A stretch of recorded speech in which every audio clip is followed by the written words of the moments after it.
నమస్తే, welcome to Sri paper news. ముందుగా headlines. R and B శాఖపై ముఖ్యమంత్రి నారా చంద్రబాబు నాయుడు సమీక్ష. కూటమి ప్రభుత్వంలో రహదారుల అభివృద్ధికి అత్యంత ప్రాధాన్యత ఇస్తున్నామని వెల్లడి.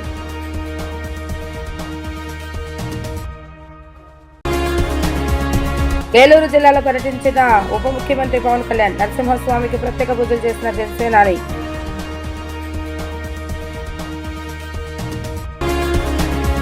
పాఠశాల విద్యాశాఖ ఆధ్వర్యంలో నైతిక విలువలు విద్యా సదస్సు కార్యక్రమంలో పాల్గొన్న మంత్రి నారా లోకేష్. ఇంట్లో నుంచి మార్పు మొదలవ్వాలని, తల్లిదండ్రులు ఈ బాధ్యత తీసుకోవాలని వెల్లడి. కూటమి ప్రభుత్వంలో రహదారుల అభివృద్ధికి అత్యంత ప్రాధాన్యత ఇస్తున్నామని ముఖ్యమంత్రి నారా చంద్రబాబు నాయుడు స్పష్టం చేశారు. రాబోయే డిసెంబర్ చివరి నాటికి రాష్ట్రంలోని అన్ని రహదారులను గుంతల రహితంగా మార్చాలని అధికారులను ఆదేశించారు. ఆర్ఎండ్బి శాఖ మంత్రి బీసీ జనార్దన్ రెడ్డి, ఆ శాఖ ప్రత్యేక ముఖ్య కార్యదర్శి ఎంటీ కృష్ణబాబు ఇతర ఉన్నతాధికారులతో సమీక్ష నిర్వహించారు. ఈ సందర్భంగా ముఖ్యమంత్రి మాట్లాడుతూ రాష్ట్రంలో రహదారులు అభివృద్ధి, మరమ్మతుల పనుల తీరులను ఆయన క్షేత్రస్థాయిలో స్వయంగా తనిఖీ చేయాలని మంత్రి జనార్దన్ రెడ్డి ప్రత్యేక ముఖ్య కార్యదర్శి కృష్ణబాబులను ఆదేశించారు. ఇప్పటికీ పనులు ప్రారంభించామని, కాంట్రాక్టర్లపై తక్షణమే చర్యలు తీసుకోవాలని సూచించారు. పనుల నాణ్యత విషయంలో ఎక్కడ రాజీ పడదని, అత్యుత్తమ ప్రమాణాలతో పనులు పూర్తి చేయాలని స్పష్టం చేశారు. రహదారుల నిర్మాణంలో ఆధునిక సాంకేతిక పరిజ్ఞానాన్ని, వినూత్నమైన మెటీరియల్ను వినియోగించే పద్ధతులను అందిపుచ్చుకోవాలని చంద్రబాబు నాయుడు అధికారులకు దిశానిర్దేశం చేశారు. ప్రజలకు సురక్షితమైన, సౌకర్యవంతమైన ప్రయాణాన్ని అందజేయడమే ప్రభుత్వ లక్ష్యమని ఆయన పునరుద్ఘాటించారు. డిప్యూటీ సీఎం పవన్ కళ్యాణ్ ఏలూరు జిల్లాలోని కొయ్యలగూడెం, ద్వారకా తిరుమల మండలాల్లో పర్యటించారు. రాజమహేంద్రవరం, ముద్రపూడి వరకు ప్రత్యేక విమానంలో వచ్చిన పవన్ కళ్యాణ్ అక్కడి నుంచి రోడ్డు మార్గం ద్వారా కొయ్యలగూడెం మండలం రాజవరం చేరుకున్నారు. కారు దిగి గ్రామంలో పర్యటించిన పవన్ గ్రామస్తులతో ముచ్చటించారు. ఈ సందర్భంగా తమ గ్రామంలో రోడ్డు నిర్మాణం చేపట్టాలని గ్రామస్తులు పవన్ దృష్టికి తీసుకెళ్లారు. అనంతరం అక్కడి నుంచి ద్వారకా తిరుమల మండలం ఐఎస్ జగన్నాథపురం చేరుకుని లక్ష్మీ నరసింహస్వామి ఆలయాన్ని పవన్ దర్శించుకున్నారు. ఆలయానికి చేరుకున్న డిప్యూటీ సీఎం పవన్ కళ్యాణ్ కు ముందుగా ఆలయ అధికారులు పూర్ణ కొమ్ము ఆలయ మర్యాదలతో స్వాగతం పలికారు. స్వామివారికి పట్టు వస్త్రాలు సమర్పించి నరసింహస్వామికి ప్రత్యేక పూజలు చేశారు. ఆలయ ఆవరణలో పలు అభివృద్ధి కార్యక్రమాలకు సంబంధించిన ఏర్పాట్లు చేసిన శిలాఫలకాన్ని మంత్రి నాదెండ్ల మనోహర్తో కలిసి పవన్ కళ్యాణ్ ఆవిష్కరించారు. 7.2 కోట్లతో జగన్నాథపురం గ్రామం నుంచి సుందరిగిరిపై వెళ్లే రహదారితో పాటు ఆలయ ప్రదక్షిణా మండపం నిర్మాణ పనులను పవన్ కళ్యాణ్ ప్రారంభించారు. అనంతరం ఐఎస్ జగన్నాథపురం చేరుకున్న పవన్ కళ్యాణ్ మంత్రి నాదెండ్లతో కలిసి గ్రామంలో ఇటీవల చేపట్టిన మ్యాజిక్ డ్రైన్ల నిర్మాణాన్ని పరిశీలించారు. అభివృద్ధి పనుల ప్రారంభోత్సవ కార్యక్రమానికి వచ్చిన పవన్ కళ్యాణ్ చూసేందుకు అభిమానులు, కార్యకర్తలు, గ్రామస్తులు పెద్ద ఎత్తున తరలివచ్చారు. అభిమానులకు అభివాదం చేసుకుంటూ పవన్ ముందుకు సాగారు.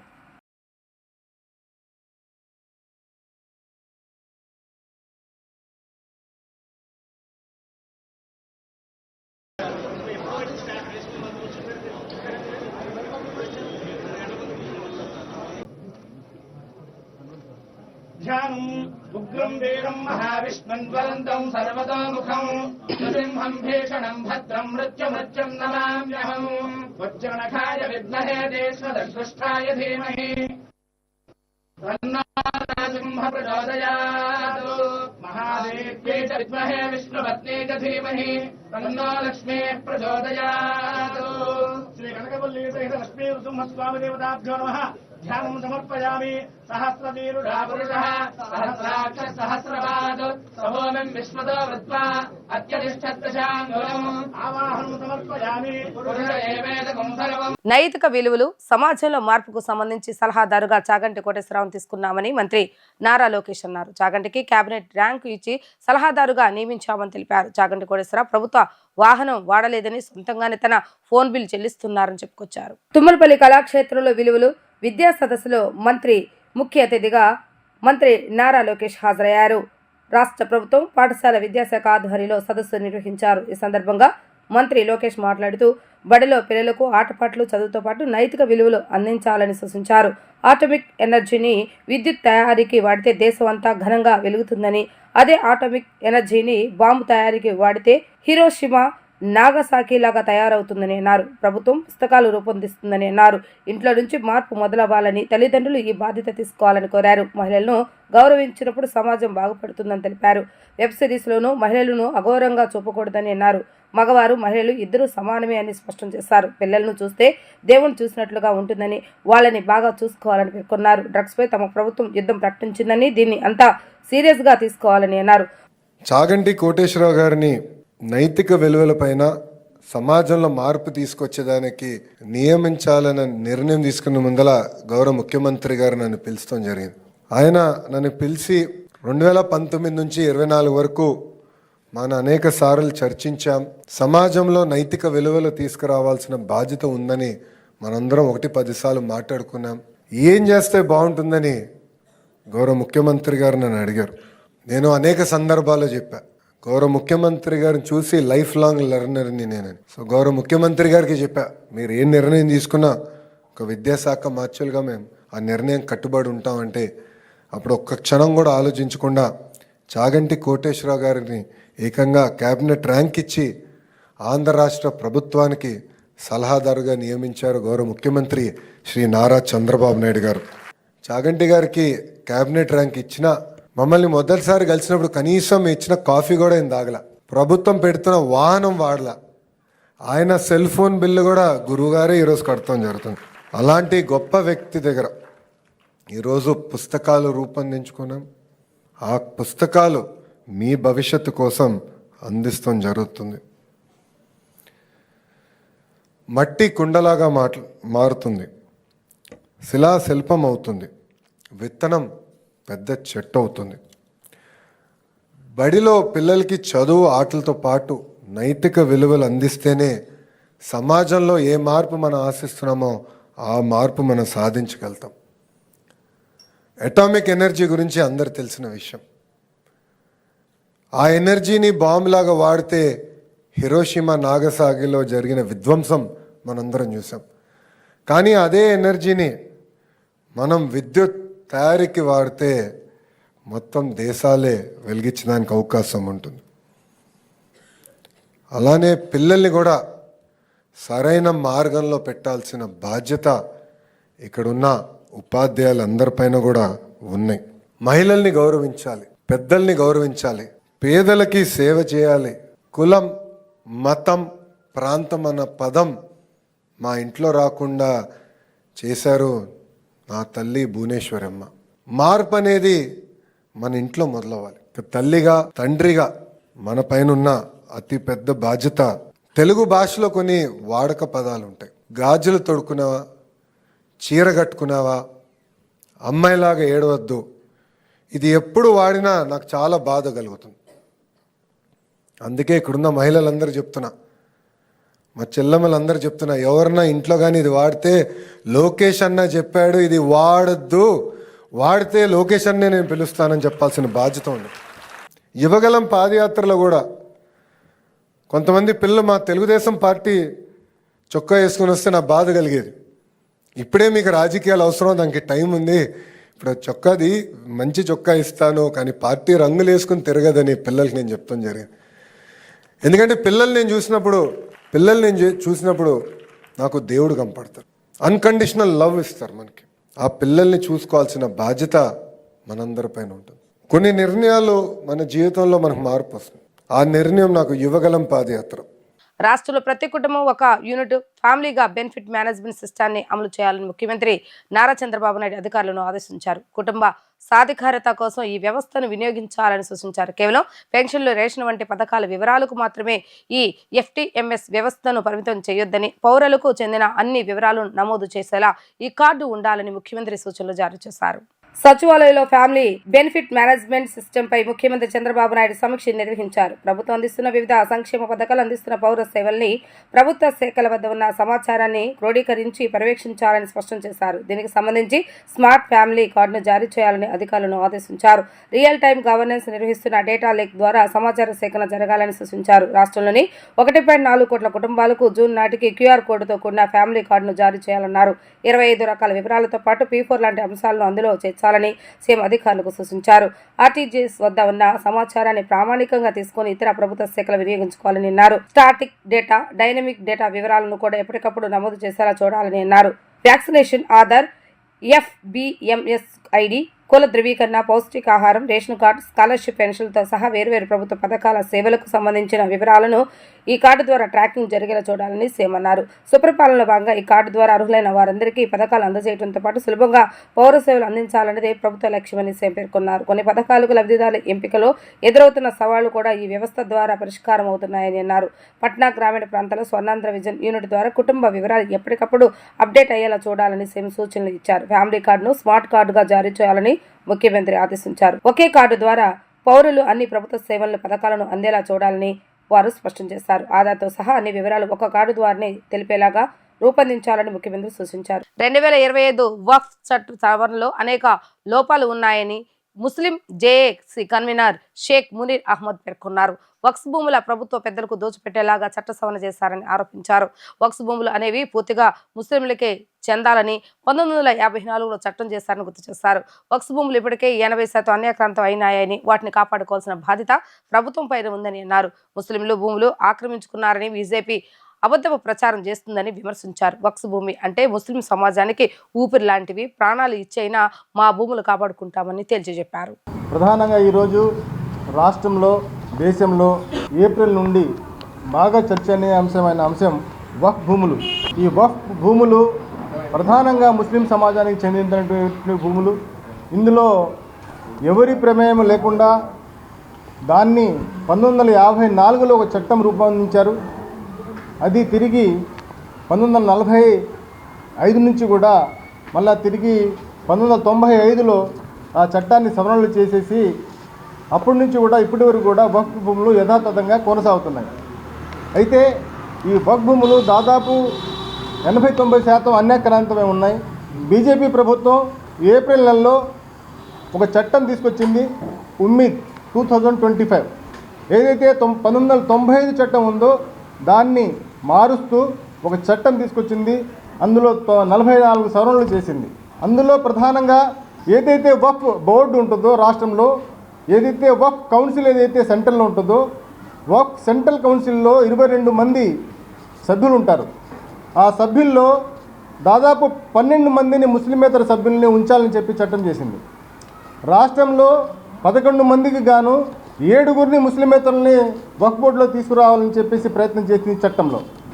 అదేవిధంగా ఎవరైతే వక్ఫ్కు సంబంధించిన భూమిని ఎవరైనా సరే దానం చేయాలి అంటే అతను 5 సంవత్సరాలు ప్రాక్టీస్ చేయాలి, ముస్లింగా ప్రాక్టీస్ చేసి ఉండాలి అని చెప్పేసి ఒక చట్టం చేసింది. అయితే ఈ చట్టంలో లోపాలు ఉన్నాయి.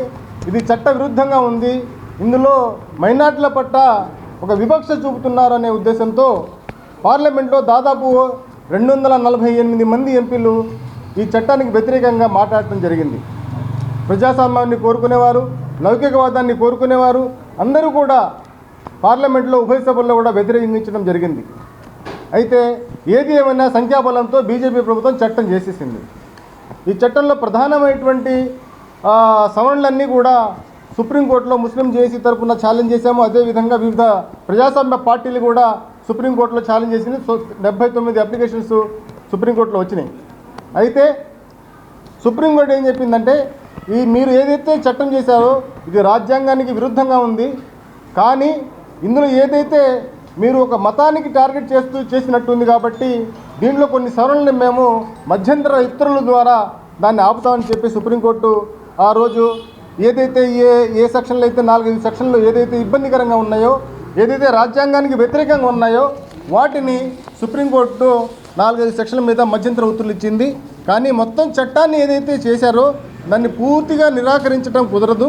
కాబట్టి ఏదైతే మీకు అన్యాయం జరుగుతుందో వాటిపై మేము సెక్షన్ల మీద మేము స్టే ఇస్తామని చెప్పి ఇచ్చారు.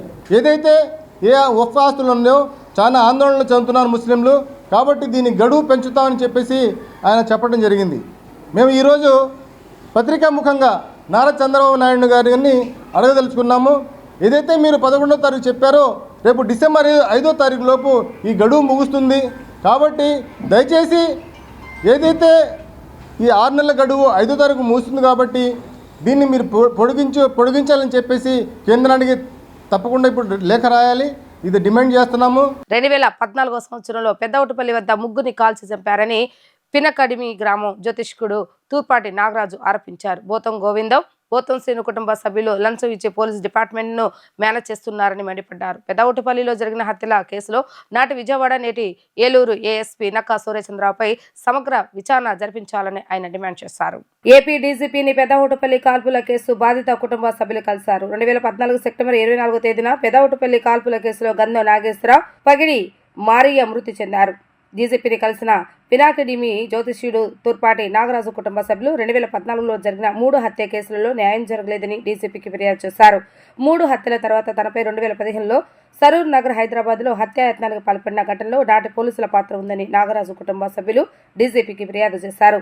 3 హత్య కేసుల్లో ఇప్పటికే నీరుగార్చారని, తనపై జరిగిన హత్యాయత్నం కేసులు న్యాయం చేయాలని అడిగితే తమపైన కేసులు పెడుతున్నారని డీజీపీకి ఫిర్యాదు చేశారు. ఈ సందర్భంగా పినాకిడిమి జ్యోతిష్యుడు నాగరాజు మాట్లాడుతూ ఏఎస్పీ నక్క సూర్యచంద్రరావుతో తన కుటుంబ సభ్యులకు ప్రాణహాని ఉందని ఆవేదన వ్యక్తం చేశారు. ఇప్పటికే మమ్మల్ని వేధిస్తున్నారని, కేసుల పేరుతో మమ్మల్ని బెదిరిస్తున్నారని తెలిపారు. తమ కుటుంబానికి ఏమైనా జరిగితే ఏలూరు ఏఎస్పీ నక్క సూర్యచంద్ర బాధ్యుడని అన్నారు. ఏలూరు, హైదరాబాద్లో తనపై కాల్పులు జరగడం వెనుక సూర్యచంద్ర పాత్ర ఉందని ఆరోపించారు. డీజీపీని కలిసి న్యాయం చేయాలని కోరామని తెలిపారు. 3 కేసులు నిందితులకు సామాన్లు వెళ్లకుండా ఏఎస్పీ అడ్డుకుంటున్నారని ఆయన ఆరోపించారు. మాకు చాలా అన్యాయం జరుగుతుందండి. నక్క సూర్యచంద్రరావు గారు అనే ఒక అడిషనల్ ఎస్పీ అతను చాలా అప్రోచ్ అవుతున్నాడండి. అవతల మా బామ్మర్దుల్ని 3 చంపిన వ్యక్తులకి సహకరించుకుంటూ కోట్లాది రూపాయలని ఆశించి అతను ఫస్ట్ నుంచి 2014లో పెదౌటిపల్లిలో 3 చంపేశారండి. చంపిన తర్వాత ఆ కేసు నిమిత్తం వాళ్ళని మా అత్తగారు వెళ్ళి సెక్యూరిటీ ఇచ్చారు, ఎయిర్పోర్ట్ నుంచి వస్తుంటే ఎలా చంపేశారని అడిగితే, అప్పుడు ఎవరైతే పంపించాడో ఆ సిఐ గారిని అడిగితే ఆయన మురళీకృష్ణ గారు ఇచ్చిన స్టేట్మెంటు టీవీలో అన్నింటిలో వచ్చిందండి. నక్కా సూర్యచంద్రరావు అప్పుడు ఏసీపీ విజయవాడకి, ఆయన అప్పుడు విజయవాడలో ఉన్నాడు. ఆయన 70 లక్షలు నాకు ఇచ్చి నువ్వు ఆ 2 కానిస్టేబుల్ని పంపి దాని తర్వాత మేము చూసుకుంటామని చెప్పి వాళ్ళతోటి బోతం గోవిందు, బోతం శ్రీని అనే వ్యక్తులతోటి ఆ ప్లానింగ్ చేపించి చంపేశారండి. వాళ్ళు చంపిన దాంట్లో నక్కా సూర్యచంద్రరావు ఫుల్ సపోర్ట్ వాళ్ళకు ఉండి 7 నుంచి 8 కోట్లు ఖర్చు పెట్టి దాన్ని ఏ రకంగా సరే వాళ్ళని రక్షిస్తానికే ప్రయత్నించాడు. దాని తర్వాత నెక్స్ట్ రెండోసారి హైదరాబాద్లో నా మీద కాల్పులు జరిగినాయి. అప్పుడు 5 బుల్లెట్లు దిగినాయండి. దిగిన తర్వాత కూడా నాకు కాల్పులు జరిగిన అరగంటకి శ్రీనివాస్ అని అతను ఎమ్మటనే వచ్చాడు. ఏలూరు నుంచి ఎలా వచ్చాడని నేను అడిగాను. ఎలా వచ్చావని అడిగితే వాళ్ళు నా ఫోర్ ట్రాక్ చేసి వాళ్ళకి అప్పచెప్పి వాళ్ళతోటి కాల్పులు చేపించి వీళ్ళు రక్షిస్తానికి వచ్చినట్టు వచ్చారండి. అప్పుడు నేను ఇదంతా చెప్పాను, ఫోకస్ అయ్యింది దాంట్లో. అప్పుడు రెహమాన్ గారు వచ్చారు నా దగ్గరికి, డీసీపీ కింద పనిచేశారు ఇక్కడ. ఆయన వచ్చి ఆయన నాతోటి నువ్వు కొంచెం జాగ్రత్తగా ఉండు, విజయవాడలో జరిగిన కాల్పులు కానీ ఇక్కడ జరిగేవి కానీ దీనికి కారణం నక్కా సూర్యచంద్రరావు ఒక ఇన్ఫ్లుయెన్స్ తోటి ఆయనే డబ్బులు ఆశపడి మిమ్మల్ని ఈ రకంగా చేస్తున్నాడు, నీ ప్రాణ హాని ఉంది. నయీం కన్నా హైదరాబాద్ నయీం డేంజరస్ వ్యక్తి, ఇతన్ని నువ్వు చాలా జాగ్రత్తలు తీసుకోవాలని చెప్పాడండి. తర్వాత నన్ను అక్కడ అరెస్ట్ చేసి ఫస్ట్ పెనకడంలో ఒక మర్డర్ జరిగిందండి. ఆ మర్డరు ఎలక్షన్ రోజున, జడ్పీటీసీ ఎలక్షన్ రోజున జరిగింది. ఆ ఎలక్షన్ రోజున జరిగినప్పుడు 7 వాళ్ళు ఉన్నారు. 4 చంపిన వాళ్ళు, 3 చంపబడిన వాళ్ళ దాంట్లో ఒకడు చనిపోయాడు, 2 ఉన్నారు. వాళ్ళలో ఏం చేసుకున్నారో మాకు తెలియదు. అప్పుడు వాళ్ళు కంప్లైంట్ ఇచ్చారు. ఆ కంప్లైంట్లో మా పేరు ఎక్కడా లేదు, అసలు మేము లేము. ఎలా ఉంటుంది పేరు? అది అంతవరకే కేసు కట్టిన తర్వాత మమ్మల్ని టార్గెట్ చేసి పెద్దగా దాంట్లో A1 కింద నన్ను చేర్చి మా పిల్లల్ని, నా కూతుర్ని, నా భార్యని, నా కొడుకుల్ని అందరినీ చేర్చి దాన్ని హైలైట్ చేసేసి పెద్దగా చూపించేసి A1 అనుకుంటూ నన్ను చూపించుకుంటూ తర్వాత హైదరాబాద్లో కాల్పుల తర్వాత నన్ను తీసుకొచ్చి ఇక్కడ నేను పోలీస్ స్టేషన్లో ఉన్నాను. దాని తర్వాత బయటకు వచ్చిన తర్వాత మళ్ళీ నా మీద కాల్పులు జరిగినాయి. రెండోసారి వెనక 2 బుల్లెట్లు దిగినాయి, ఇక్కడ 5 బుల్లెట్లు దిగినాయి, వెనక 2 బుల్లెట్లు దిగినాయండి. దిగిన తర్వాత అప్పుడు భాస్కర్ భూషణ్ ఎస్పీ గారు ఉన్నారు నా దగ్గర. అంటే ఆర్థిక లావాదేవీల వల్లనే జరుగుతున్నాయా లేకపోతే దేనివల్ల? ఇవన్నీ అతను డబ్బు దోసుకుంటానికి చేసిన వాళ్ళు చేస్తున్నారు. ఇతనేమో డబ్బు దోసుకుంటూ వాళ్ళని కవర్ చేసుకుంటారు, సపోర్ట్ చేసుకుంటారు. నక్కా సూర్యచంద్రరావు అండి అప్పుడు ఏసీపీ, ఇప్పుడేమో మాకు అడిషనల్ ఎస్పీ అండి. ఇప్పుడు ప్రస్తుతానికి అడిషనల్ ఎస్పీ ఏలూరు. ఇప్పుడు అడిషనల్ ఎస్పీకి ఆయన తర్వాత వాళ్ళ కేసు, ఆ 3 చంపిన కేసుని ఆల్రెడీ కోర్టులో కొట్టేపిచ్చాడండి. 12 కోట్లు ఖర్చు పెట్టించి నన్ను ఎందుకు చేస్తున్నారు ఇప్పటికీ నాకు తెలియదండి. నన్ను టార్గెట్ ఎందుకు చేస్తున్నారు అనేది ఇప్పటికీ తెలియదు. మా బాంబర్దులు అవతలోళ్ళు వాళ్ళు తెలుసుకుంటారు, వాళ్ళకి తెలుసు నిజం. ఎలక్షన్లో జరిగిన దానికి నాకు ఎటువంటి సంబంధం లేదు అని నేను ఎంత రాజకీయం అండి, అది రాజకీయం. నా బామ్మర్దులను కూడా సేమ్ దాంట్లో ఇరికించాయి ఆ కేసులో. రాజకీయ గొడవల్లో అతను ఫస్ట్ చనిపోయిన అతను, దాని తర్వాత అదే రాజకీయం నుంచి పేర్లను చేర్చారు. కానీ అక్కడ జరిగిన వాళ్ళు ఎక్కడైతే మర్డర్ జరిగిందో అక్కడ ఉండోళ్ళు చెప్పిన స్టేట్మెంట్ని పక్కన పెట్టేసి మమ్మల్ని టార్గెట్ చేశారు. దాంట్లో లక్ష్మి అండి, పెద్ద ఒట్టుపల్లి త్రిపుర మర్డర్ కేసు జరిగింది కదా, ఆయన చిన్న ఆయన భార్యని నేను ముగ్గురిని అన్యాయంగా రోడ్డు మీద చంపేస్తే ఆ కేసుని డబ్బులు తీసుకొని ఇన్ని కోట్లు 12 కోట్లు తీసుకొని ఆ కేసు అసలు వాళ్ళు చేయలేదనే కొట్టేశారండి కోర్టులో. న్యాయం అట్లా జరుగుతుంది. 5 సంవత్సరాల తర్వాత మళ్ళీ మా పేర్లు పెట్టి మమ్మల్ని అరెస్ట్ చేశారు ఏలూరులో. మా నాన్నకి 2 సార్లు సూట్ జరిగింది, అయినా ఆ సమ్మర్లో వాళ్ళకి వెళ్తలా.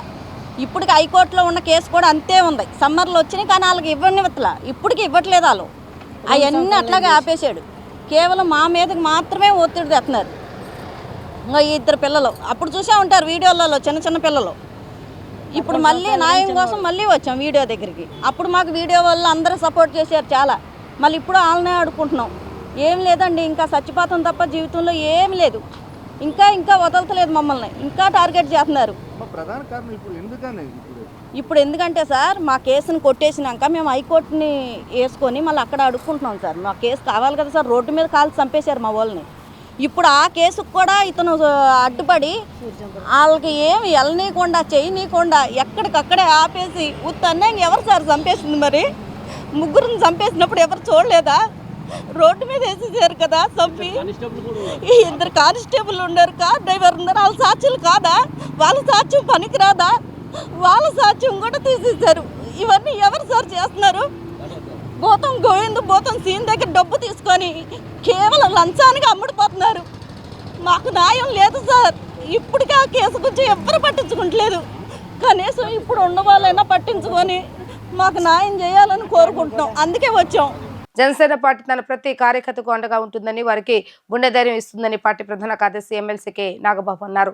పార్టీ జెండాను భుజాలపై మోసిన ప్రతి కార్యకర్త కుటుంబానికి అండగా నిలవాలన్న గొప్ప సంకల్పంతో జనసేనాని పవన్ కళ్యాణ్ ఈ ప్రమాద బీమా పథకాన్ని ప్రవేశపెట్టారని అన్నారు. వివిధ ప్రమాదాల్లో మరణించిన 220 మంది జన సైనికుల కుటుంబాలకు ఆయన నిన్న తాడేపల్లిలోని పార్టీ కార్యాలయంలో బీమా చెక్కులను పంపిణీ చేశారు.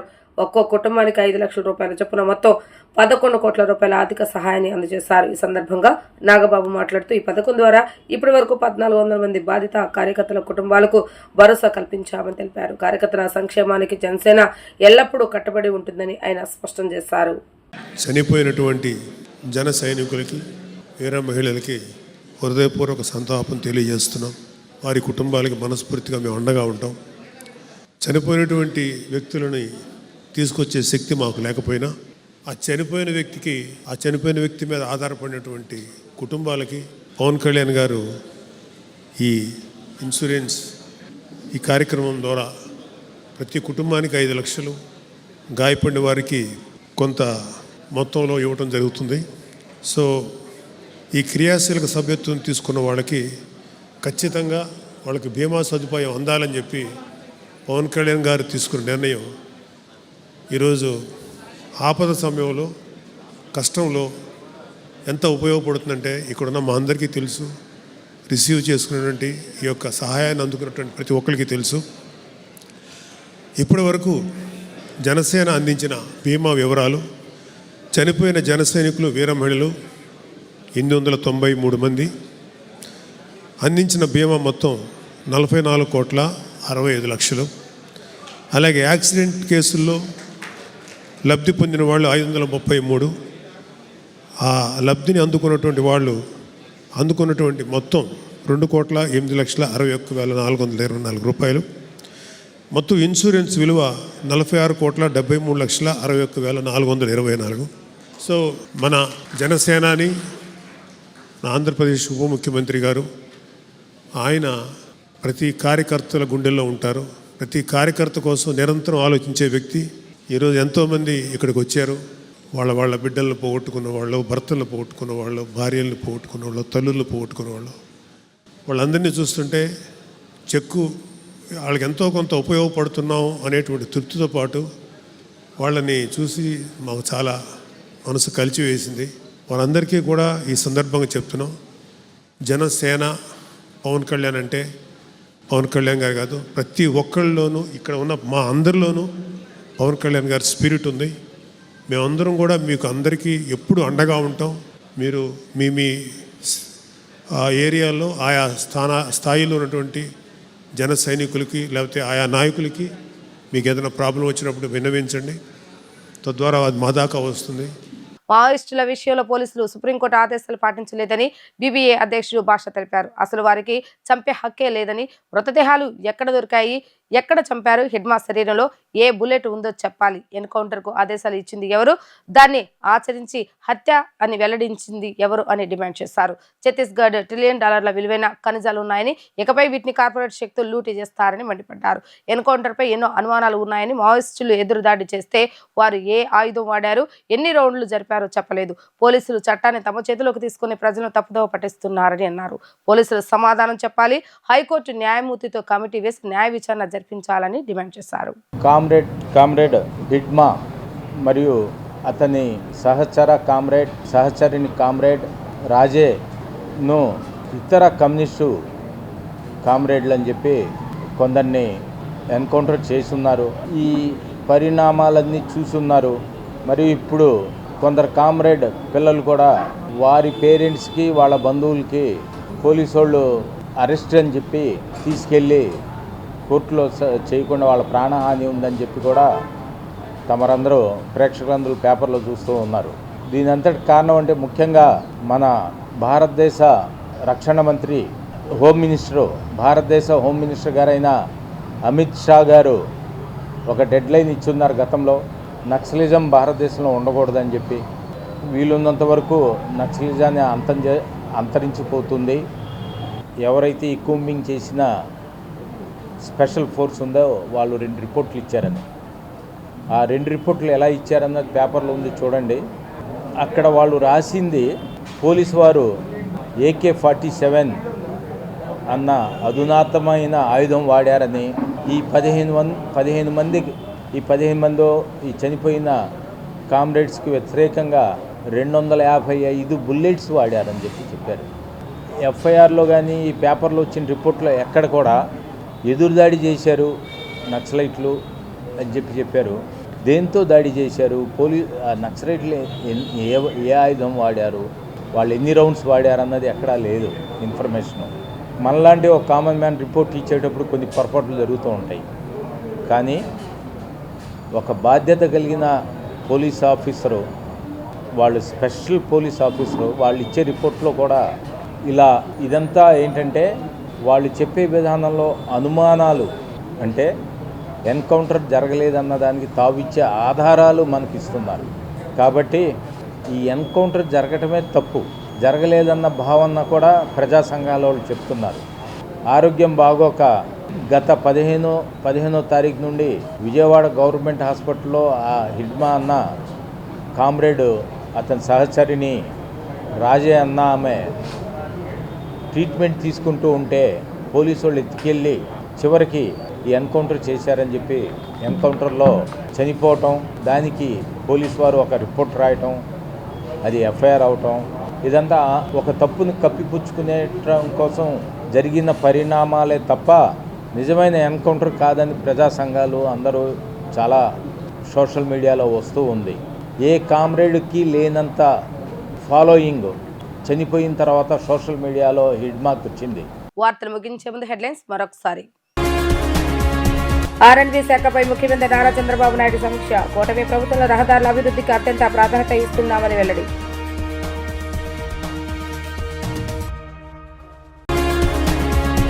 ఏలూరు జిల్లాలో పర్యటించిన ఉప ముఖ్యమంత్రి పవన్ కళ్యాణ్. నరసింహస్వామికి ప్రత్యేక పూజలు చేసిన జనసేనాని.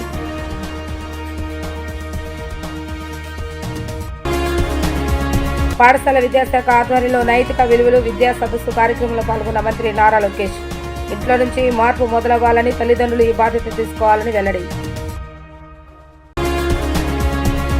ఇవి ఈ రోజు వార్తా విశేషాలు. మరలా తిరిగి ప్రసారమయ్యే వార్తల్లో మళ్ళీ కలుద్దాం. అదొక సెలవు. నమస్కారం.